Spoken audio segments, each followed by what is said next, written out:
F-47 दुनिया का एकमात्र छठी पीढ़ी का सुपर स्टेल्थ लड़ाकू विमान मैदान में उतर गया है और ये पूरी दुनिया के लिए बहुत बड़ी बात है। ऐसा इसलिए क्योंकि इस समय F-22 रैप्टर दुनिया का नंबर 1 लड़ाकू विमान है और ये 1997 से अमेरिकी सेनाओं के लिए काम कर रहा है और आज तक भी, जी हाँ, 29 साल होने को आए हैं, दुनिया में कोई भी देश ऐसा नहीं है जो इसकी टक्कर का लड़ाकू विमान बना पाया हो। और इस लड़ाकू विमान की टक्कर का कुछ भी बनाने में अभी चीन, रूस को कम से कम 5 साल और लगने वाले हैं। आप सोचिए, अमेरिका इसे रिप्लेस करेगा F-47 से। इससे आप अंदाजा लगाइए कि F-47 कितना खतरनाक और कितनी आगे की चीज है। अमेरिका इसे मैदान में उतार रहा है तो मतलब अमेरिका कंप्लीट डोमिनेशन मोड में जाने वाला है। लेकिन इस लड़ाकू विमान में ऐसा है क्या? क्यों ये दुनिया का नंबर 1 लड़ाकू विमान ऑलरेडी बन चुका है और ये क्यों कहा जा रहा है कि आने वाले 30 साल तक दुनिया में कोई भी इसे टक्कर नहीं दे पाएगा? ये सारी चीजें मैं आपको बताऊंगा, लेकिन पहले खबर जान लीजिए। आप अपनी स्क्रीन पर देख सकते हैं, रिपोर्ट निकलकर सामने आई है कि अमेरिकी वायुसेना इस समय F-47 की सीक्रेट टेस्टिंग कर रही है एरिया 52 के अंदर, जो कि अमेरिका का सबसे सीक्रेटिव एयरबेस है, जो कि अमेरिका के नेवादा राज्य में पड़ता है। इस एयरबेस के बारे में ये भी अफवाह खूब है पिछले 50-60 साल से कि यहाँ पर एलियंस अमेरिका ने पकड़ कर रखे हुए हैं। खैर, जो भी हो, फिलहाल यहाँ पर सीक्रेट टेस्टिंग करी जा रही है F-47 की। और सबसे खास बात, अमेरिका एक नहीं दो F-47 इस समय उड़ा रहा है। क्यों? दोनों अलग अलग इंजन के साथ। इनकी 2 बड़ी इंजन कंपनी है, जनरल इलेक्ट्रिक्स और दूसरी है Pratt and Whitney. General electric ने बनाया है XA-102 engine, Pratt and Whitney ने बनाया है XA-103 इंजन। और इन दोनों इंजन की अलग अलग खासियतें हैं, इसीलिए दोनों इंजन को अलग अलग F-47 लड़ाकू विमानों में लगाकर उड़ाकर इसकी टेस्टिंग करी जा रही है।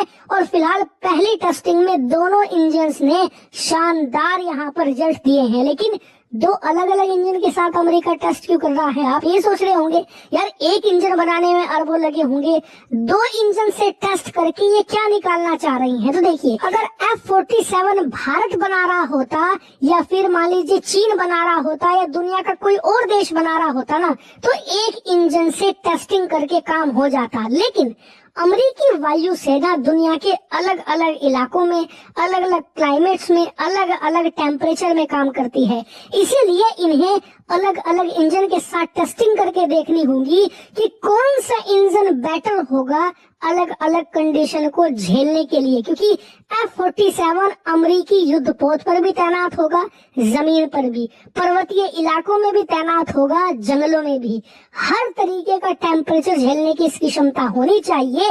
इसीलिए ये एक परफेक्ट इंजन की खोज में है और यही कारण है कि 2 अलग अलग कंपनियों से अलग अलग इंजन बनवाए हैं और फिर उसे लगाकर टेस्ट किया जा रहा है कि कौन सा इंजन ऑल वेदर कंडीशन के लिए परफेक्ट होगा। वैसे जिन लोगों को नहीं पता, जब F-22 रैप्टर 1992 में इन्होंने बनाकर टेस्टिंग शुरू करी थी, तब भी इन्होंने 2 इंजन के साथ F-22 रैप्टर का टेस्ट किया था।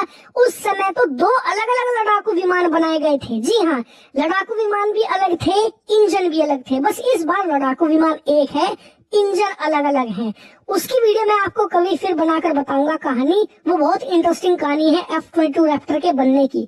फिलहाल F-47 की बात करें, इस साल के एंड तक इसके इंजन वगैरह की टेस्टिंग पूरी कर ली जाएगी और अगले साल के मध्य तक, यानी कि 2027 के जून-जुलाई तक इसके सारे टेस्ट कंप्लीट करके अमेरिकी सेना में इसे शामिल करना शुरू कर देगा अमेरिका। और उनके अनुसार आने वाले 2032 तक अमेरिका की प्लानिंग है कि 170 F-47 बनाकर वायुसेना को दे दिए जाएंगे और ये शुरुआती ऑर्डर है। जी हाँ, 170 का दे दिया गया है ऑर्डर। ये जब डिलीवर हो जाएंगे उसके बाद और ऑर्डर प्लेस करेगा अमेरिका। लेकिन अब बात करते हैं F-47 की खूबियों की, खामियों की। तो इसकी सबसे बड़ी खूबी होने वाली है सुपर स्टेल्थ फीचर। दरअसल F-35 एक स्टेल्थ लड़ाकू विमान है, आप जानते हैं। फिर उसके ऊपर आता है F-22 रैप्टर, जो कि एक स्टेल्थ प्लस एयरक्राफ्ट है। फिर आएगा ये अब F-47, जो कि होगा एक स्टेल्थ प्लस प्लस एयरक्राफ्ट, यानी कि ऐसा स्टेल्थनेस इसमें होगा जो दुनिया ने आज तक नहीं देखा। और खास बात, ये लड़ाकू विमान इंजन कोई सा भी इसमें लगे, लेकिन दोनों की पावर कम से कम इतनी है कि ये सुपर क्रूज कर सकता है बिना आफ्टर बर्नर के। हालांकि ये क्वालिटी कोई नई नहीं है। F-22 रैप्टर पहला एयरक्राफ्ट था जिसने ये अचीव किया था, और उसके बाद F-47 दूसरा होगा। इसकी मैक्सिमम स्पीड 2 से लेकर 2.5 मैक, यानी कि 2400 से लेकर 3000 किलोमीटर प्रति घंटे की मैक्सिमम स्पीड इसकी होगी। रेंज की बात करें तो F-35 या बाकी जितने भी लड़ाकू विमान होते हैं उनकी रेंज 1500 से 1800 किलोमीटर होती है। इसकी रेंज 1800 से 2000 किलोमीटर के आसपास होगी, यानी कि रेंज में माइनर चेंज ही आने वाला है। मेन चेंज आएगा इसके इलेक्ट्रॉनिक वॉरफेयर सिस्टम में।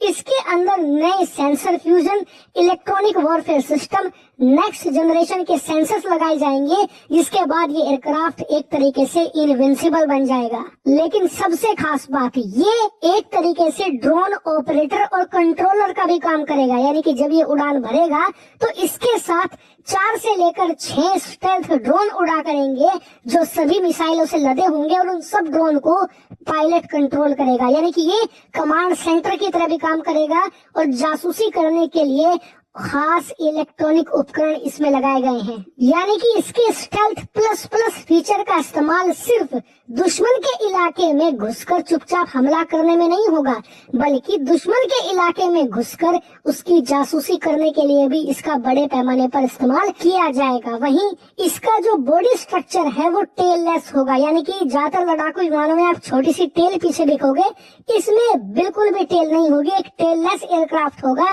जिस वजह से ये हवा में भी बहुत फुर्तीला होने वाला है। यानी कि ओवरऑल देखें तो बेटर डिजाइन है, बेटर स्टेल्थनेस है, बेटर वेपन पैकेज भी इसमें है। जी हाँ, इसके लिए अमेरिका स्पेशल नई मिसाइलें बना रहा है, जो कि एमआरएम की नेक्स्ट जनरेशन मिसाइलें होने वाली हैं, और एयर टू एयर मिसाइलें तो तैयार कर ली गई हैं।